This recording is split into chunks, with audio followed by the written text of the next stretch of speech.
Bismillahirrahmanirrahim. Hai, Assalamualaikum Khalifah.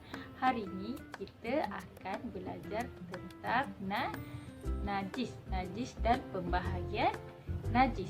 Okey, sebelum tu teacher nak tahu siapa yang tahu apa itu najis? Najis itu apa? Tak tahu? Okey, teacher terangkan. Okey, najis tu adalah benda-benda kotor yang tidak boleh dibawa solat. Sebelum tu, teacher nak tanya, najis kita ada berapa jenis? Ada berapa, Khalifah? Ada tiga. Wah, pandainya. Okey, yang pertama najis apa?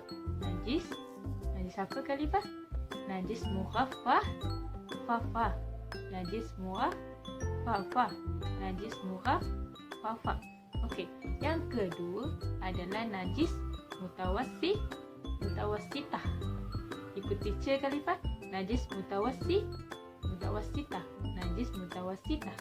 Okey, yang ketiga adalah najis mughallazah. Najis apa? Najis mughallazah. Yang pertama mukhaffafah, muaffafah. Yang kedua mutawassitah. Yang ketiga mughallazah. Okey, sekarang teacher nak beritahu. Mukhaffafah adalah najis ringan. Itu teacher. Mukhaffafah najis ringan. Muaffafah najis ringan. Muaffafah najis ringan. Mutawassitah najis sederhana berat. Mutawassitah najis sederhana berat. Mutawassitah najis sederhana berat. Mughallazah najis berat. Mughallazah najis berat. Okey, pandainya. Okey, tadi teacher dah terangkan najis mukhaffafah, najis mutawassitah dan najis mughallazah. Teacher sekali lagi dah bagi tahu najis mukhaffafah tu apa, najis mutawassitah tu apa, najis mughallazah tu apa. Sekarang jom kita tengok contoh-contoh najis muaffafah, mutawassitah dan mughallazah. Hai Khalifah. Okey, jom kita tengok contoh-contoh najis mukhaffafah. Ikut teacher, okey? Najis mukhaffafah ialah air kencing kanak-kanak di bawah umur 2 tahun tidak makan dan minum selain dari susu ibunya. Kita ulang lagi. Air kencing kanak-kanak di bawah umur 2 tahun tidak makan dan minum selain dari susu ibunya. Okey.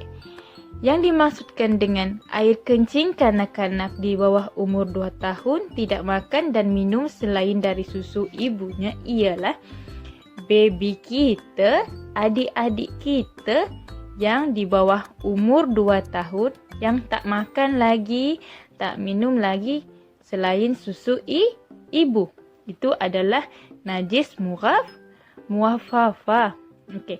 Jom kita tengok najis mutawassitah pula. Okey.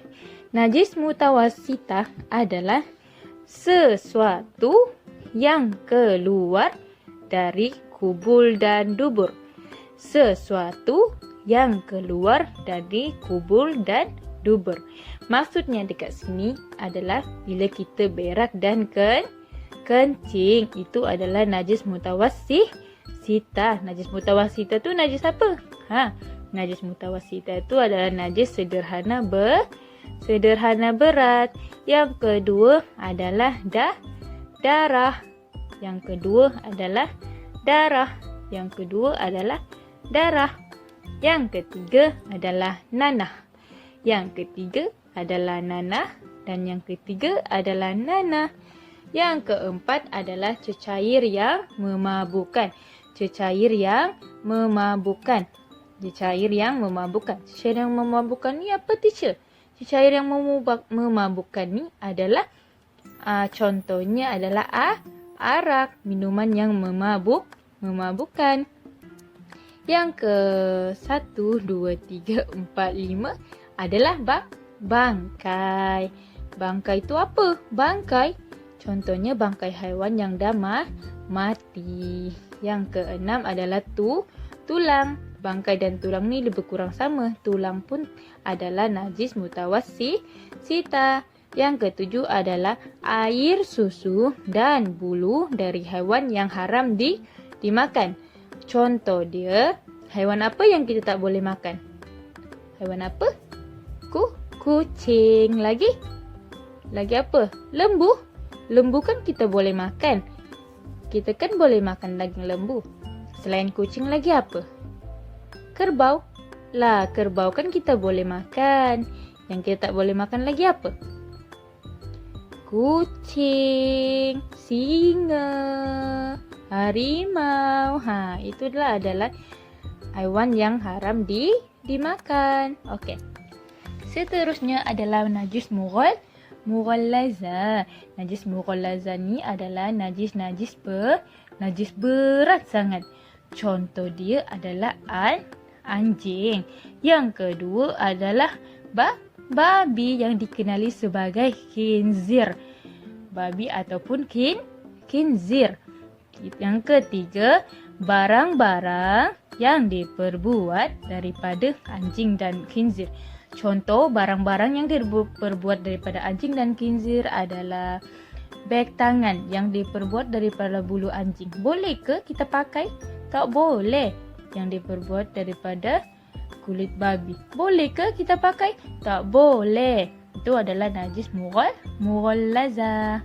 Okey, sekian itu saja dari Teacher Ira hari ini.